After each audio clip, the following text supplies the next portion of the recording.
Hey, you want to play some free games? Well, seems like you've come to the right place. Today I'll talk about 3 free games that I've played. None of them are demos or gacha games. They are short, sweet, but most importantly, full experiences. Turns out, not everyone wants to develop games that cost an arm and a leg. So, let's talk about these 3 free games that I've played. Ready? Let's get it. First up, we have TheDawn, a fast-paced third-person shooter that came out December 11th, 2020 as a student project. In TheDawn, you play as Maya, and she uses her trusty gun. Aiming down the sights makes it a sniper, and firing it from the hip makes it a shotgun. Maya also uses the power of time to help her in combat, like stopping time in a small area and reversing time. When you rewind time, you will recover HP. She can dash 5 times for good movement, and she has a special attack.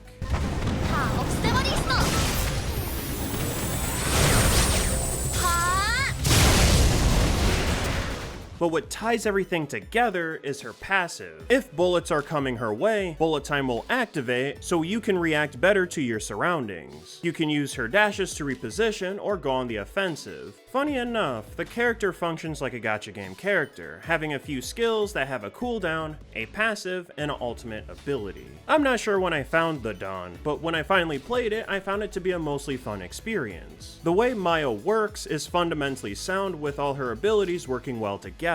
Doing the 2-step process of dashing and shooting was pretty fun alone, but of course using the abilities to assist me in combat made it way better. This might be obvious, but my favorite level out of the 2 was the second because of the boss fight. Not only did I get to use Maya's abilities to the fullest, understanding when to use each move, the boss itself was well designed. Listen, I didn't think a game this short would have a moveset this varied. I enjoyed the bullet hell and raining missiles, but I also enjoyed how her toolkit interacts with the boss. Also, I'll give an honorable mention to the story, dealing with AI taking over the world because people kept pushing its technology. Trying to put any story in a short game could be hard, and it's topical. Then lastly, for the presentation, for the audio and visuals, I felt that they were passable. Nothing felt too out of place. The least enjoyable part of TheDawn, for me, was keeping track of the crosshair in combat. In any game like this, I tend to always adjust the crosshair, so it's at least visible most of the time. You can't exactly do that in this game. I wish I could make the outline a little bit thicker and change the color of it too.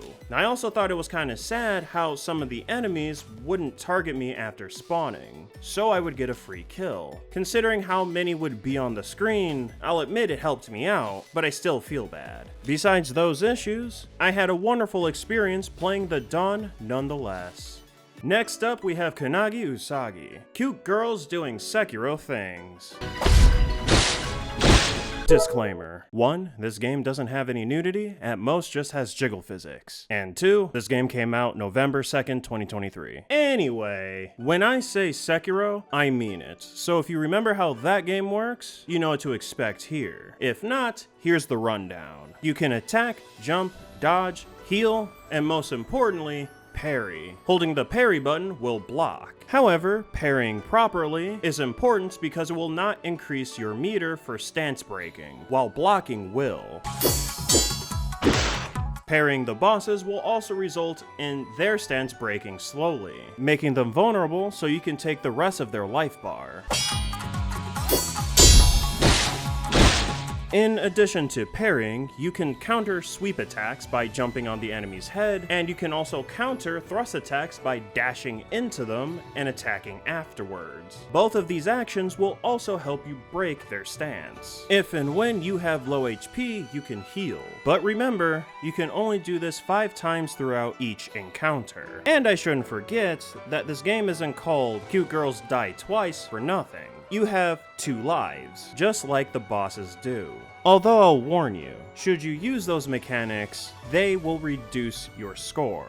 Now, between when I initially played it and now, I can safely say my opinion didn't change. It's a fun and addictive game. When replaying the game for my S ranks, I didn't find any of the bosses to be unfair. I didn't have to deal with any jank during my playthrough. Even if I didn't have a favorite boss, I did have a really cool moment. When learning how to beat the Puppet Maiden, I found myself getting bored parrying those attacks because they were slow and took a long time for her to finish her attack string. But I noticed she kept doing the same attack string at the beginning of the fight, and it always ends in a thrust. When I noticed that, I tried to work out moments where I could go on the offensive. Every 2 hits from her, I could get an attack in myself, and at the end I can attack once more, then dash in to counter her thrust attack. So initially, the Puppet Maiden was my least favorite boss by a long shot because of how slow she was. But when I slowly started working out when I could go on the offensive myself, it made the experience a lot better. Also, the developer says that the game will take 10 to 20 minutes to complete because it's just boss fights. And I mean, he's right if your times and scores look like mine. First try, no less. But hey, if you got that dog in you, then more power to you. But for everyone else, I would say that including the learning phase, this game would take 1 to 2 hours to complete. The game itself doesn't really have any story to speak of either, it's just boss fights. Kannagi Usagi is totally replayable if you go for S ranks though. And then lastly, the presentation for the game, it looks great. And the music, I would have to say it's pretty good. But my brain kind of shut all of that out, and that's mostly because I was focusing on getting those S ranks. And with that, there isn't much else to say about Kannagi Usagi, so let's move on to the last game on this list, something that looks a little bit different. And here we have Blood Spear, and like TheDawn, it's a third-person shooter, but with a spear of course. However, instead of an anime aesthetic, it's dark fantasy. And Blood Spear was released August 13th, 2021. Primarily, the knight you play as throws the blood spear and dashes. You can throw the spear normally, or you can charge the throw, and charging it will let you do more damage. The monsters that don't get one-shot by the spear itself will have it stuck onto them. With this, you can slam the spear on the ground to activate those spears for massive damage.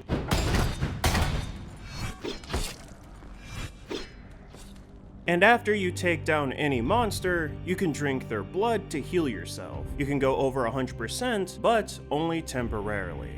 I was surprised by the opening cutscene. I love the visual of the knights crawling to the blood spear.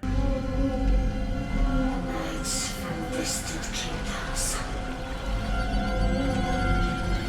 Feed me your blood. And after I got out of the intro room, I won't lie, I kinda thought about the Gates of Bellateria from Demon Souls when I initially saw it. So it's possible that could have been a source of inspiration. As for the gameplay, it felt so good, I decided to kill a random monster for praying.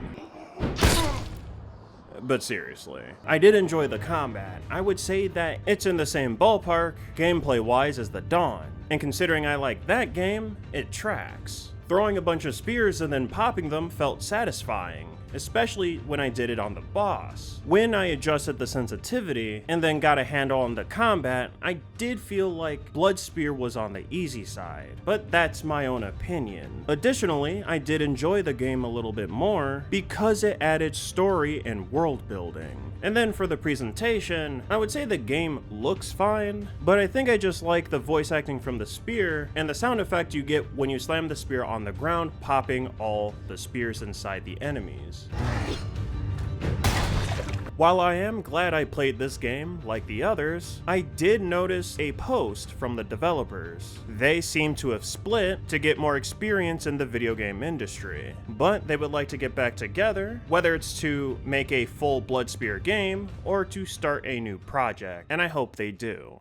TheDawn, Kannagi Usagi, and Blood Spear were all short but sweet games, and I'm glad I was able to spend my time with all of them. I do appreciate TheDawn and Blood Spear going the extra mile to add story and lore, and it's also nice that Kannagi Usagi had good amount of replayability for perfectionists. So, like I said, these games are free, so why not give them a shot?